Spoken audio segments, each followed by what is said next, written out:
Est-il judicieux de parler de prix au mètre carré? La plupart des vendeurs et des acheteurs aussi, ils raisonnent au prix au mètre carré lorsqu'ils veulent acheter ou vendre un bien.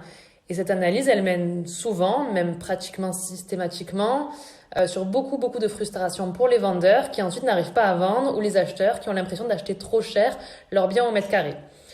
En fait, parler d'un prix au mètre carré pour avoir une idée sur un secteur, pourquoi pas, mais il convient de comparer les prix au mètre carré par catégorie de logement. Plus un bien est grand, plus son prix au mètre carré décroît. Pourquoi? Tout simplement parce qu'un petit bien correspond à des plus petits budgets et trouve donc beaucoup plus de preneurs. Vous trouverez plus d'informations sur les revenus moyens sur le site salairemoyen.com. Un grand bien, lui, il correspond à une part plus infime des acheteurs, puisqu'il sera à un prix total plus cher et donc exclu du budget de certains acheteurs. Et en plus, il risque de rentrer en concurrence avec d'autres biens, comme les maisons.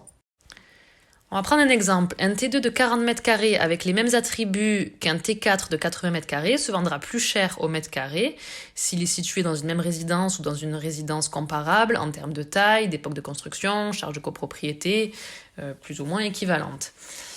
Le propriétaire, lui, du T4, il aurait tendance à vouloir vendre son bien 2 fois plus cher que le T2 qui s'est vendu juste à côté, puisque son T4 a le double en superficie. Mais ce dernier, il aura très peu de chances de se vendre 2 fois plus cher, et ensuite, il risque donc de rester des mois sur le marché sans interaction avec les acheteurs. Le T2 de 40 mètres carrés, il correspond à une part plus importante des acheteurs, les personnes seules, les couples sans enfants, les retraités, mais aussi les investisseurs.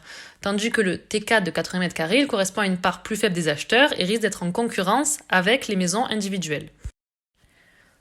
Comparer les appartements entre eux de superficie plus ou moins équivalente dans des copropriétés plus ou moins équivalentes.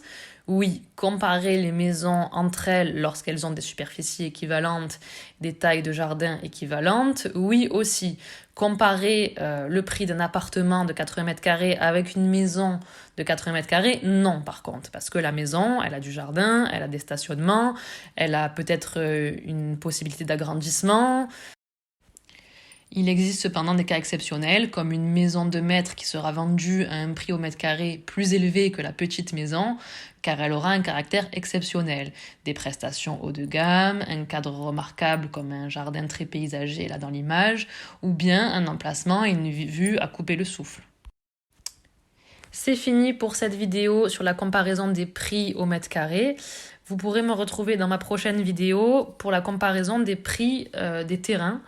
Vous retrouverez toutes mes vidéos sur mon site propaloca.com ou sur ma page Facebook. Si vous voulez voir les prochaines vidéos, n'hésitez pas à suivre ma page. Merci.